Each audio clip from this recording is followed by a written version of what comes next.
Hello everyone, my name is Garrett Oakamber. Welcome back to State of Decay 2. This is a follow-up from the last episode where I should say I kind of borked up here and borked up intentionally. I decided not to record my voice, so this time I am recording it now in post, the beautiful place where a lot of magic can happen, or in this case just the soothing voice of yours truly, as he watches himself be a complete fool in this amazing open-world zombie game. So, where we left off, we were in a river, and we have made it out of the river. We have returned to these allies, and we are now leaving. I decided to take out the zombie, and somewhere between here and there, we're going to make another dreadful mistake, and this seems to be a mistake a lot of people are making, and even to your experienced veteran me. I knew that zombie was going to move, by the way. I was like, is he... I don't remember taking out that zombie. And he makes a lunge for me. Crawlers are dangerous. We're going to be making a mistake, despite my veterancy with this game. At least the first game. Here we see a bigot. I'm thinking to myself, okay, we're going to avoid him. And he chases me. And he continues to chase me. Now, I wasn't actually wanting to get in a confrontation with the bigot. I was circling to see the map, and I realized he is moving in pretty close. So here I try to make a quick escape. I should have kept going in one direction. And here I realize I can't pass through there. So I go up here. I'm forgetting I'm on Mr. Plow, by the way, who has a problem with the shovel. Here I get kind of trapped. You can still see the big end chasing me on the map. There he is. He is not giving up. Oh, dear Lord. And now I see I'm completely and utterly trapped. And this is where he decides to pummel me into the trap. Almost intelligently. I can't get the zombie off my side. He takes out the door.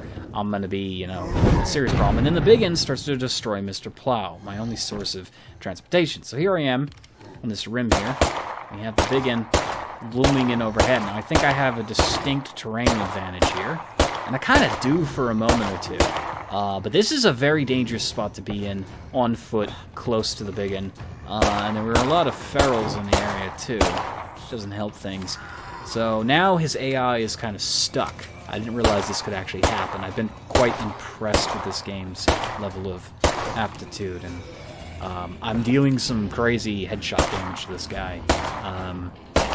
I guess this is a lesson learned if you see a big one and you somehow get him on here. Now I want to execute him. I can't. And now I'm at risk on the ground with everything else out there. I'm hoping he doesn't despawn or bug off, and now I've got a bunch of zombies I have to deal with. Thankfully, Tara's fairly quick on her feet in comparison to a lot of other survivors.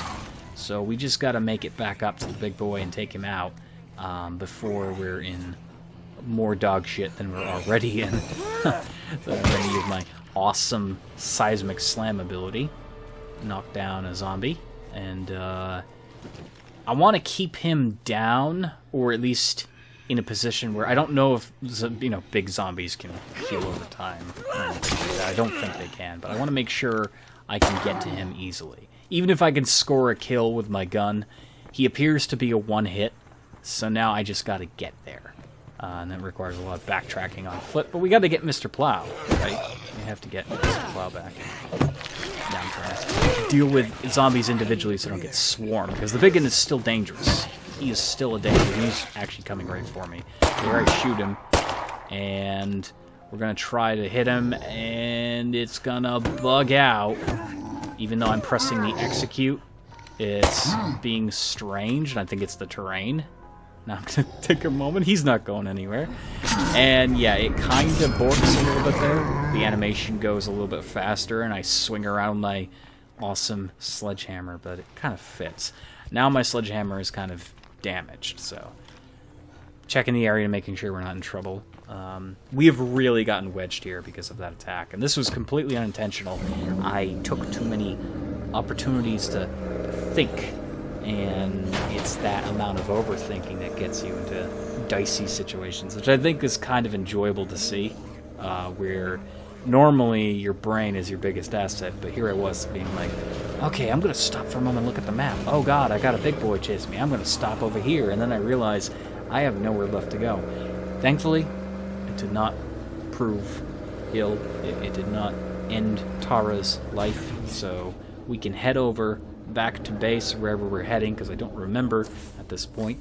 Like I said, when I recorded this, I was not in a very good state of mind. To be expected when you're enduring emotional trauma of any caliber. You won't think the way you do when you're not. And I mean, I'm used to having depression, but being used to it and reacting is two separate things. Having depression changes the way you view the world, period. And then tapping on top of that, you have like actual trauma. And here I'm like, did I actually search this vehicle? And we have. In the last episode, we have in fact searched this vehicle. I have to bring that back to base at some point. It served me quite well until it ran out of gas. And now I'm at risk of losing Mr. Plow. Spoilers, we don't lose Mr. Plow, we just upgrade Mr. Plow on the live stream, because chronologically this is not 100%. You already know Tara survives this if you were watching the stream. And if you didn't know that, I'm sorry, but this is not Stargate SG-1, and you do not need to miss an episode, because I'm not that classy. But here we are, trying to move again home, I'm still trying to figure out the most optimal paths in the map, and I like how there is no 100% optimal way. It's very realistic. In the first State of Decay, you could plow through the main area literally unscathed. If you hit the right area, you literally could just go straight across the map.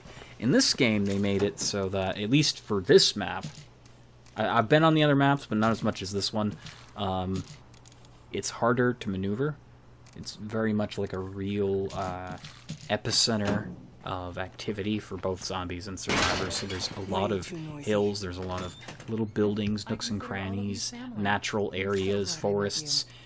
You'll have, water retention plants. You'll have electrical grid maintenance areas. You'll have just sheds in the middle of nowhere, burned down houses. You'll have, car wrecks and deserted stretches of road. You'll have all these things to explore and be hindered by. There's a lot in your way. There's no optimal path, it seems, between any destination. Since most of the game is a simulation, a lot of this is shockingly different. Even when the map itself doesn't really change, you never know what's around that corner. And the game will put so many different things in your path. Here I'm trying to repair a gun and get it ready. And I can't remember if I stay on Tara for much longer. She's been through the ringer. She has had a horrible day. But she has achieved just so much in such a short period of time. So we're gonna, put our painkillers back. And then take a strong painkiller. So I'm assuming I'm staying on her a bit longer. I can't tell. Taking explosive. Am I going after another plague heart? I'm not sure, but we're definitely taking her out again. Wait, this is Kate. This is not Tara. Wow. I didn't even look at the character. I don't know what's happening. All I know is we're playing as Kate now. Seems cool, right? It does seem cool. Yeah. I actually meant to end the recording there, but I made a mistake. Okay, I had to actually check something. I had to end the voiceover there for a moment. Forgive me for that. But yeah, so here we're on Kate, our numero uno character. I've skipped ahead a little bit here. Travel can get boring at times. We are doing a quest, and we have a guy talking about a plan. It's actually very hard to read the text the way my editor looks at the video. I should probably increase the size of this video frame, but I don't for some reason, because I'm stupid. And so here we're dealing with another huge onslaught of zombies from every direction conceivable. I would have said this is a pretty big one until that live stream, which again is the most up-to-date video. That was crazy. And we dealt with it with Kate. He did a fantastic job. This could get hairy pretty quickly, but I think we're doing an okay job. I have been in situations where I went to save somebody and they get ripped to shreds. Doesn't happen frequently, but I think at times the game wants to actually end your character, which is kind of a shame, but it is a simulation and it's trying to simulate a real-world circumstance, and the only way to do that is to put the worst event imaginable in your lap. And this person wants us to look for something in particular. At least it's not nothing. Wants us to travel. Seems okay. It seems okay. I mean, somebody comes up to you, they clear and sound of mind, and they say, I have a plan. We can all benefit from this. It's worth hearing them out. And I think that's something that a lot of zombie games never really do. They never capture the intuitive nature of mankind. They always try to market to the 11-year-olds or 9-year-olds that like to play Call of Duty. It's like, yeah, we're gonna be assholes and take your shit and kill you for reasons unknown. Real human beings don't act like this. I mean, yeah, there's gonna be a group of them that are real pieces of work, but moreover, you have individuals who will say, hey, neighbor, I don't know you, you don't know me. You might not really care, you might have other things you're wanting to deal with, but I have an opportunity for us. And if we can put a little faith into it, let's do it. That's how civilization itself was made. It's not a perfect system, though. Nothing is a perfect system. Politics, religion, all these things are not perfect. So even in a game like State of Decay, this is not perfect. Because again, the game tries to change it up for you. And you may be doing something with one of these guys. And they'll say, we're going to meet up with my friends. You go there, his friends are zombies, and they try to eat your brains. That is an unexpected result. It is a balancing out of the equation, and it could happen. I'm not saying that's going to happen here, but I have had it happen. I have had it happen. Even off camera, I've had, characters say, we got something, it's a sure thing, let's do it. I love this guy. Look at him. He's so adorable. He's just like, most comfortable looking person. He's just like, I've seen some shit. I've seen some shit. Oh, he's a kind man. I'm sure that he's a generous person with a face like that. He's done no wrong in his life, and now he's going to die. No, I'm kidding. I actually don't remember if he dies. I don't think he dies. I'm looking back at this footage and I'm thinking to myself, oh God, what if I'm right? I need to get some water. Oh, sometimes you just need a good swig of normal, average, tasteless water. Keep yourself hydrated. It's something that YouTube doesn't have. They don't have a hydrated bot like Twitch has, which is kind of a shame. Now that I'm thinking of it, since I've started live streaming, there is no hydration bot. Here, I'm in a shitty position. I can't go through this little area too far without getting hit by the bloater. And I'm in the middle of a blood plague, so... There's a feral. I forgot about the feral. Wow. Good God. I can't hear it either as I'm watching it, which is really good for my thoughts, because... You know me, I have trouble thinking when there's a lot of stimulus. Not that I'm not one for action. No, I am one for action, but I'm not one for intelligible conversation. Thoughts are more direct and primal, rather than... I'm gonna tell you the entirety of the synopsis of Lord of the Rings while I'm shot at and I've got man-eating zombies, at my heels, and I fight like a Power Ranger. That's never gonna happen. I just don't have the brain capacity for that. There's not many people who do, so forgive me for that. So now I can take out the bloater. And, don't really have to shoot the blood plague zombie. He's not a huge threat to us or anyone at the moment. Our plan, it seems, is to take out the plague heart, whatever. It's red, so yeah, that's all that matters. It's a giant stinky tomato pile of human bodies. So we have things we can do with this. I'm trying to remember what I was searching.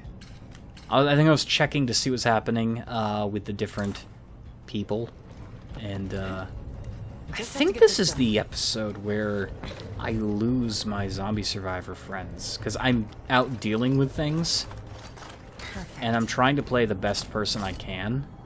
We're not going to take that at the moment. We will take it, but we're not taking it while we're dealing with a plague heart.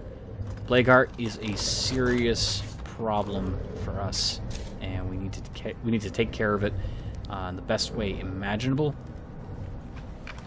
We're going to search here. There's always something to find. I like these random crafting items, because you're never going away empty-handed. I like the inclusion of the crafting stuff. I think it actually adds to the game. I know some people would argue oh yeah, crafting shit is not good for games, but in State of Decay, this seems to be a very good choice for items to find. Always walking away with something. He blocked some of the shots there. He didn't get upset with us. I think if you just go into somebody's base without even doing a single quest for them, you start shooting at them, they immediately don't like you. Not because they'll be hostile, but they'll be like, hey, what the hell, man? I don't want to talk with you now. Don't quote me on that. I don't know if that's entirely true. I just want to get this book. Hey there, okay. Let's gather some things and head on out, sir. Seems okay. Now I can take it, and there's the zombies there, and if I was on any other character, I would have taken some serious damage. Close the door defiantly for just reasons, you know? Might as well. There's more zombies incoming. Here I think I can be all stealthy, and he already knows I'm here. And now I realize the plague zombie is a lot worse than the guy I was just dealing with, so let's take care of him. We did take care of him because Kate is a badass with that knife. I love the close combat perk. Some people would shy away from it because it's like you don't have a main weapon, so you don't have a lot of like striking distance and things like that, and just shoot that guy. I don't want to deal with him. But close combat is super awesome. I have never found a reason to hate this ability. Even during the live stream I was doing, I was showing off how useful it was. You can just pull zombies down and insta-kill them. You are a monster. Now, against, like, you know, some of the special zombies, it's probably not that good. Your knife doesn't do as much damage. You're just able to strike more fluently with it, and you get more opportunities for grapple and stuff like that. So if you're thinking in terms of, like, Dungeons and Dragons, you're a character that doesn't have the best melee weapon, but your physical prowess, like your grapple, and right there, I just did it right there. I just grabbed that zombie to the ground. Your ability to grapple them, your advantage rolls in close combat, close quarters, you have like the highest shit you could imagine. You're very nimble, and you're less weighed down too, by the fact that you don't have a melee weapon. That's extra pounds. So you also don't have to worry about repairing, which is great. And that's what I love about Kate. She is doing so well. Close combat is definitely a perk you need to have on at least one of your characters. And I recommend a stealthy character. Because again, you know, you're making less noise with your knife than you would with another weapon. So she is invisible for the most part. And because she can just easily kill things. And that's when I lost the survivors, because it was taking too long here. The zombie veteran survivors, you know, they served me well. And I'm very sad to see them go, but they didn't die. They just got fed up. They figured there was nothing left for them in this town, and they left. It's a shame that they didn't script it in. If you had done that many missions with a person, that they didn't show up at your front door and say, we haven't heard from you in a while. Are you okay? You know, that kind of reaction would have been nice. To show that they're still, you know, in communication. So our friend there is going to be running off to wherever he came from, but here I see an item in the window, and I'm like, I wanna loot that real quick. But it would make sense. I mean, I did a lot of stuff for the zombie survivors. We took Fisher with us. She had an interesting story arc, and she's with us now. She has not died to date. Let's hope that doesn't happen. Honestly, if she died, it'd probably be the less detrimental thing that could happen, because she's got some negative traits. Despite me caring for the character on an emotional capacity, I don't really care mechanically for the character, because the character is bringing down stuff. As a matter of fact, if I got rid of Fisher, I'd be better off, which is awful to say. And that's a big one, and I just don't feel like dealing with him at the moment. So we're going to head on out. We've got a lot of loot in Mr. Plow, and I don't want to jeopardize my gain. Because whenever you lose a metric crap ton of items in a vehicle, or on a character, that is a net loss. And time is of the essence, so you lose a bunch of materials, you lose a bunch of food, you lose whatever item that you just found, plus a character. Even if you don't lose the character, that time can't be brought back. Characters at your base are consuming and utilizing and breaking things, and you have just lost a vehicle and a bunch of stuff. And that's just not well-timed. It's not well-timed. It's never a good thing. So we're just heading on back and trucking our way there. Taking out the occasional zombie. Not that it really matters much, but occasionally you earn an influence bonus. And on Kate, I've been able to earn a ton of influence. She's so amazing. I knew she'd be special. I knew she'd be special. She was the first character I picked up in my entire game. I literally started the game, and when I started doing quests, I got kind of like wedged here. I'm not sure why. There we go. I was able to pick her up as part of the first quest where we talk about the plague cure. She's like, wow, there's a plague cure. Yeah, but we have to collect these things. So I met her first. She was nearby, and I did a quest or two with her, and then she wanted to join us. And that was cool. That was really cool. And I think that's scripted into the game no matter what. You'll always meet somebody that wants to join you early on. In my 2 save game experiences and joining my several friends' games for the first time, I've witnessed the same kind of quest. Either the same quest or a similar series of quests that are almost identical, where a character notices you're in the area and is like, hey, we want to, do this, and then after a while they're like, oh, we want to join you. It either plays out the exact same way, or they'll be running down the road to go meet you. In my other save game, I did not do the tutorial, so I didn't get that quest with the whole, by the way, we can make cures. Instead, I got another quest about these other people who knew how to make the cure already. I was the outsider. And that was interesting to see the duality in that. That I didn't know about the cure, that they knew about it, because they already had a doctor. So it's kind of like I was the other group of survivors, as opposed to the tutorial characters who I was meeting for the first time here. And then they were talking to me about something, and this other guy comes running down the road, and he wanted to be a part of my group because he was fleeing from zombies. And I let him in, and he was actually my first character death, because he was a, what was the term? He was an activist, and that is a really bad trait to have in State of Decay. Being an activist, you don't work well with others. And he was like arguing with everyone. He was trying to start fights, and I wasn't trying to get him killed. I was saying to myself, oh yeah, he's a bit of a sore spot. We were moving forward a little bit. I was trying to...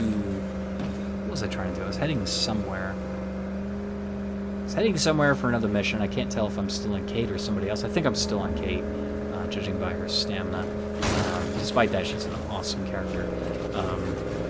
We had that character, anyways, die. He died because I was trying to save somebody. And I was desperately trying to save them from a relentless horde of zombies. He's not on this save. You will not see him ever. He gave his life to save someone else, so I think he finally got over his activism instead of working against people. This is the first time I've seen this, by the way. The zombie chain. This was pretty funny. I didn't even know this was in the game. Zombie chain for the win. That is so cool. I like that. Chained up zombies. I did not expect that, and it's cute and it's funny, but it does leave a level of, why the heck are they doing this? And it turns out these guys like to trap zombies, so I guess this was one of their experiments to see how long they could keep it trapped. Zombies don't work this. I laughed at him. I have to laugh at him. I have to. He can't do anything. Zombies don't work the same way in this game as they do in The Walking Dead. You can't mask yourself with zombies, which, by the way, is very realistic because the virus wants to reproduce, why the zombie behaves the way it does. It wants to reproduce. It only detects healthy cells. It ignores dead cells. Heh, sounds like a game. So what it does is, even if you were wearing a zombie as a suit, even if you're covered in their gross innards and blood, they will always ignore the fact that there's a dead exterior, and they'll go straight for you because they know you're there. They can sense those healthy cells, and they want to reproduce, they want to repopulate. So, sorry, Walking Dead, you're not very realistic when it comes to your zombie management. They don't smell you as being dead. They don't smell at all. they're sensing. The virus senses healthy cells from which it can replicate. And this is a little bit further on after that. I moved upwards. I found another car. Again, I'm not sure which character this is, but it's been a good long time recording this. And I think this is going to be the last, in the foreseeable future, last video where I try to talk in post. I mean, this gives me more time to relax and get my thoughts together. But here I end up talking about The Walking Dead versus State of Decay. State of Decay zombies do not work the same way. Having a zombie in your base means the other zombies are going to hear him, sense there's a commotion, and they're going to come running that direction because you have a moving, screaming body in your base.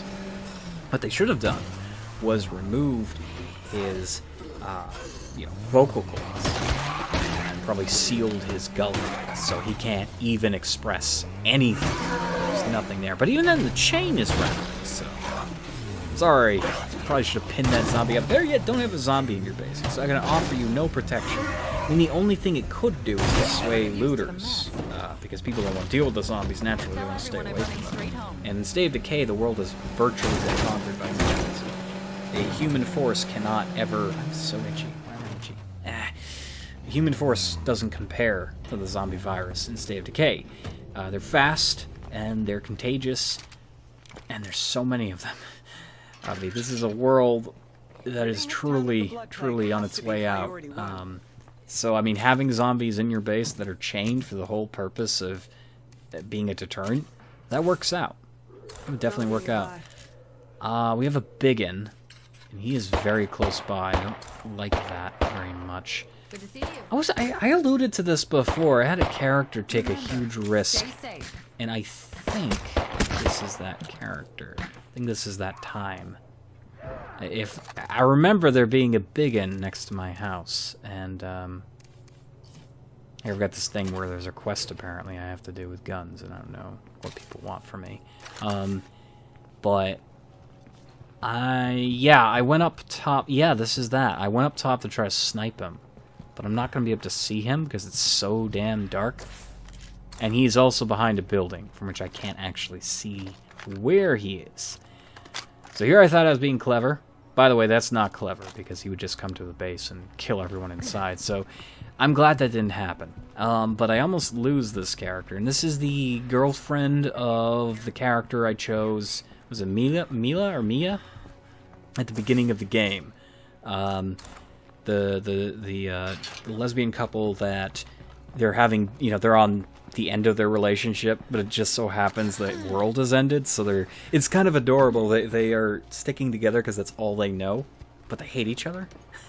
This is the girl that gets infected at the beginning of the game. I don't know if it plays out differently if they give you a choice between the two, but this is one of the tutorial characters who I saved. And that experience might be different for you if you play the game. If you choose the couple, you might have, this girl perish.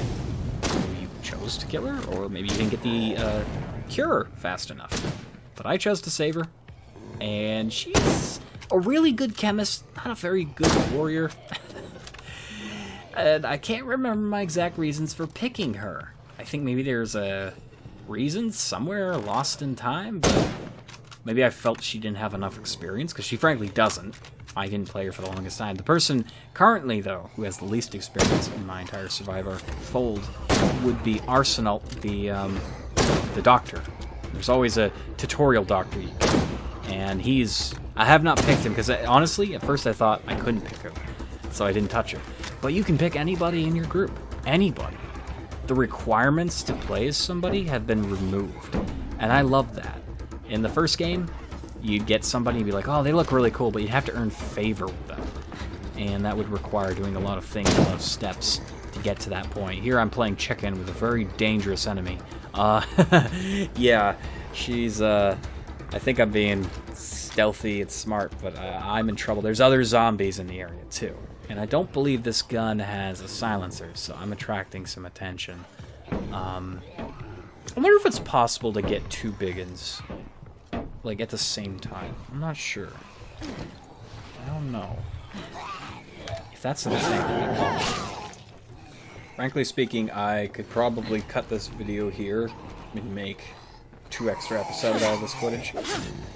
But I'd rather take the 47 minutes, 27 seconds, 3 milliseconds of this video and get it out in one lump sum, because I love State of Decay 2, and I don't want to be bogged down with a lot of backlog on it. There are other games coming out this summer, and this was the big one, you know, outside of Bannerlord, which, by the way, if you didn't know, is not coming out this year, as far as we're aware, which is a shame, but this was one of the games I look forward to the most.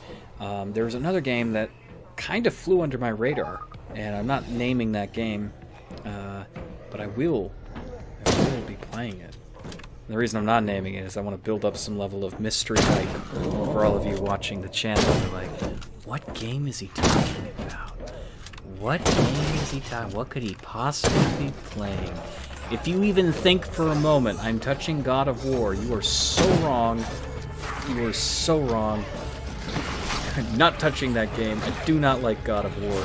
Here we make some terrible mistakes. This is what I alluded to in an episode ago. We are in a position where we were goal-driven, and now we're about to die outside the base. Oh no! We are getting so destroyed.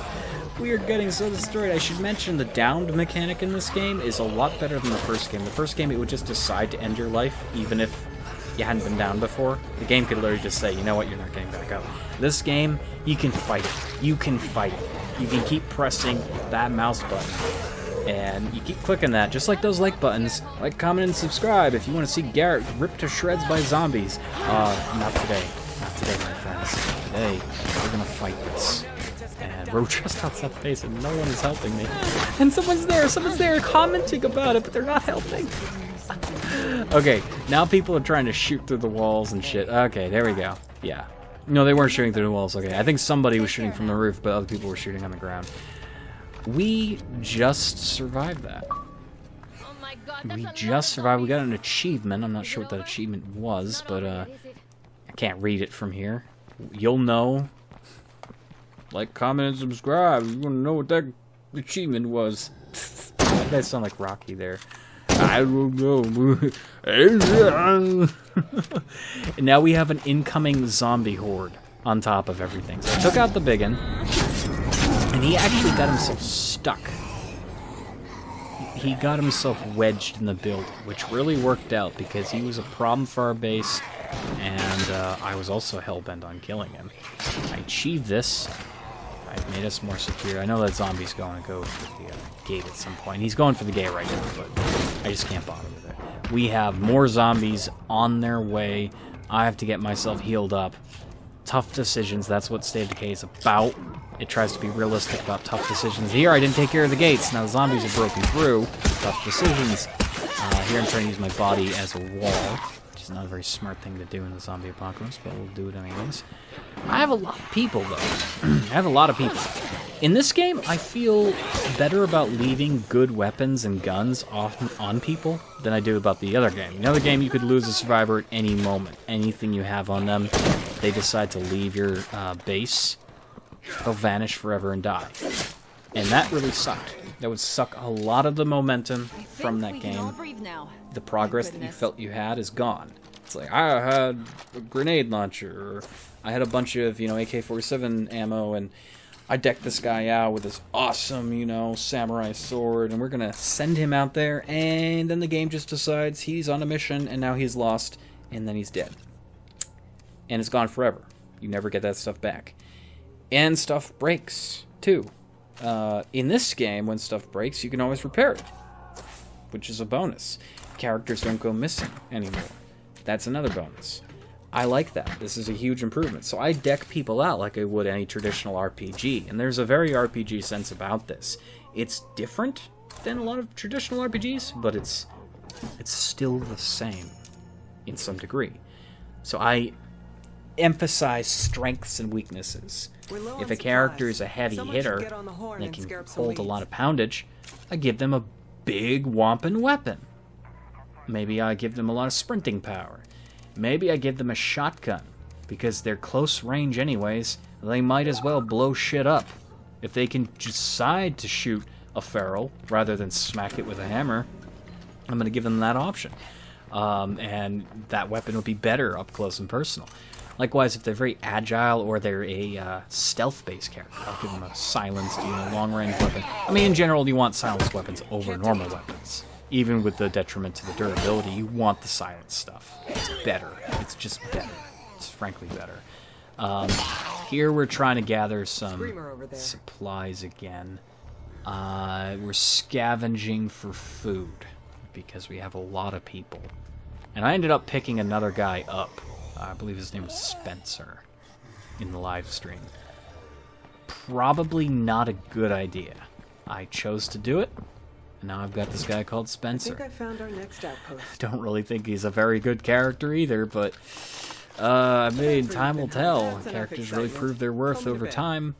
You never know. We didn't know Kate was going to become our best character, and sure enough, there she is. I also liked her story, too. I mean, being a very generic story to begin with, she's like, oh, you're the new guys in town. If you help me, I'll help you. That kind of stuff. That's very generic.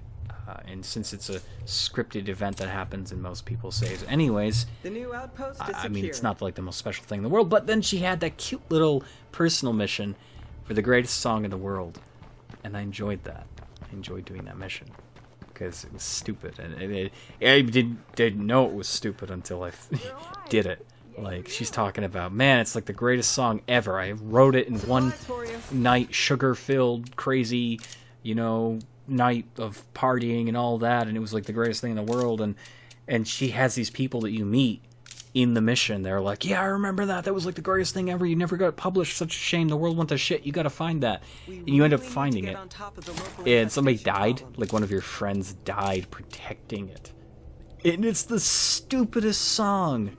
It is the dumbest song. It's like this really bad rap song. It's just bad. It's just bad. And even before you read it, Kate's like, man, you died protecting this. I'll never forget you. I already forgot the character's name. I'll never forget you. And she's like saying to herself, and I'll never play this song again. like, has it? I'm sorry, but if somebody died protecting a song, wouldn't you want to play the song in their memory? Maybe you would. I'm glad you didn't, because that would wake them from the grave. They'd be a vengeful ghost after that. It was a terrible song. But it was funny. It crescendoed into a very funny event. Here I'm looking at this infestation. I'm thinking, I don't like that being so close to my house. So we're gonna go deal with that. It looks like. But that's what I'm saying. Like I love open world games that surprise you with just a level of shocking humor. And this is a game that can do that, especially when it's focusing on a character's development. There's not a lot of open world games that I like that focus on character development. This is definitely probably the only one I can really name. I mean, I don't really care too much about Skyrim characters. After a certain point, they become blank sheets. Ayla the Huntress, you do all her quests. She's just a standard marriageable character who occasionally gives you a quest. There's nothing mysterious about her. There's nothing left to examine. In a game like this, the character's randomly generated, and you never know how they're going to react. You never know what they're going to do next. I'm curious if there's more to these characters, because spoilers here. Spoilers. When you beat State of Decay 2, you get to take 3 characters from your community to move on to your next game. And you start over again. But here's the thing. Do they remember that they're from the other game? Do these characters have new personal goal missions? Do they have new things they can talk about and do and explore?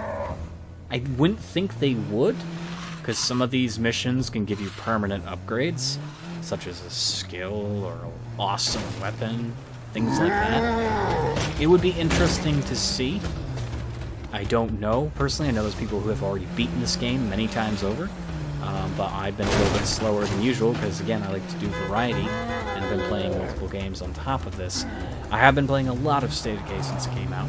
Don't be fooled there for a moment, but I play Smite, and oh yeah, I'm being chased by a biggin. I could completely forgot about that. I'm like, oh, where have I seen this before? That's right, I'm doing Ring Around the Rosie. I'm trying to deal with this infestation, and he is preventing me from doing this. If I get out of the car, he's just gonna... Yeah, I'm there. I was gonna head-on collision there.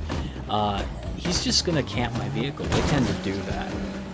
I think that's fair. At the same time, are you gonna argue with a big boy? I mean, look at him. He can move. He can move. So we're gonna keep wasting gas and trying to figure out what our next step is. I think at one point I do get out of the car, actually. I think it's right here. Yeah, it is right here. So I get out of the car to try to go inside, and I get like stuck on something that causes a little bit of panic. I firebomb the interior, hoping that there's a lot of zombies in there. There really isn't, which is a huge waste. Here I can't get inside the window mysteriously, so I try the other window. Can't get inside that one mysteriously. I have full stamina, mind you. Can't get in that either. I think this is where the game decided it wanted to kill me. Because again, it just seemed kind of coincidental with certain things that are happening like that. We have more zombies that found their way inside, and the biggin is not making things easier. He's adding more zombies into the equation, so I'm having difficulty finding the zombies I need to kill, as opposed to the zombies that I don't need to shoot the flaming zombie, but I didn't want her setting me on fire. So thankfully those zombies appeared to be part of the infestation, but there are a few that are unaccounted for. I'll actually double back and I will end up destroying them. If you fail to find zombies in infestation either because they got dragged away by another player, or in this case, me being run down by a biggin, returning to the area usually causes them to spawn back in. Here I'm looting with impunity because he can't get in the building. Although I've said that about the biggin from the first game. And he did end up wedged inside a building at one point by accident. He's not supposed to, but he can. I wouldn't doubt that could happen in this game. Especially through that window. I haven't seen it happen yet. My gun does nothing to him, by the way. So I probably should just quit while I'm ahead. I noticed the zombie count actually went up, like. So I guess if you just ignore an infestation, it will eventually increase in number. Unless that's a trick of the eye, I don't know. But yeah, damn, this video is really long. I know it's long. I said it's 47 minutes, 27 seconds, 3 milliseconds long. But I like the footage. It's a good run, and I was not in the mood to talk on this day, but I recorded it. I did what I was supposed to do, and that was to give you all something to watch. Now, the thing I really want to do is give you the voice in the room, and since I was unable to narrate it then live, I'm narrating it now, and that's what's important. I know what it's like. I want to see something, enjoy it. Here's somebody's reaction to it. There's 2 zombies just hanging out here. I don't know what they're doing. I think they're glitched. I'm not sure. I also know what it's like to be very depressed and have no one to talk to and nothing to do. I've spent most of my life alone, and I probably will die alone. It's very depressing, but because I know where I'm coming from when I say that, I know what it's like to want to watch something with somebody with like interests and relate to some degree. You're watching this because you're interested in the game. You're probably also watching this because you might be interested in me as a person or as a gamer, or to see what I'm interested in. Maybe you want to see me fail. Maybe you want to see me succeed. I know what it's like to need that voice in the room, to fill something, some sort of space, because I do it all the time. I have to listen to somebody. I've been alone. It's not fair, it's not fun. I desire company and companionship, and you can't get that, so YouTube is a good surrogate for that. It's a great place to share your thoughts and look up things. YouTube is a fantastic place to learn things. It's amazing stuff. Even if you never knew this game existed, you might click on this video. This will be like the first video. For some reason, you chose this episode, and you're like, oh, damn, I didn't know this game existed. I gave up on zombie games a year ago, or 3 years ago, or 10, you know? Some people did. Some people didn't know certain games were coming out. I remember I got a comment a long time ago. Somebody whispered to me about Dying Light. and they didn't know such a game existed. Literally. They saw my Dying Light videos, and they were like, when did this come out? A zombie game where you can climb buildings and zombies get terrifying. And I make a terrible mistake. I hit a bloater just after using a medkit. I feel like such an idiot. Oh god. Anyways, this person was saying that I didn't know that zombie games got so good. And I was like, yeah, it's on Steam. And they checked it out, they got it, and they loved it. And that's you know, that's the power of the internet. You might find something. I didn't know Left 4 Dead was a thing until I looked at the internet. I remember seeing things in a magazine about it, and I didn't pick up Left 4 Dead when it was brand new. It's shocking, I know. But then I was looking around on YouTube, and that's coincidentally when I found Crichton's channel. And I ended up seeing all these videos of this game I never got to play. And the music really pumped me up. And I was looking up scary games, because this was like one of the worst times in my life. I needed something to enjoy and laugh or be afraid. Fear is a really good remedy, believe it or not, for depression. Fear is wonderful, because it sets you into overdrive. And I'm terrified of zombies, and I was looking up realistic zombie games. And at the time, Left 4 Dead was as real as it could get. Horrifying stuff.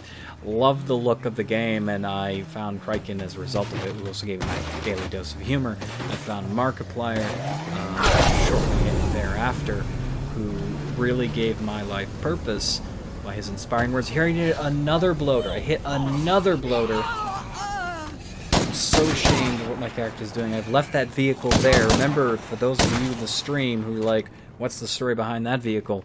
There it is. So, I was able to find Left 4 Dead, and I became an instant fan.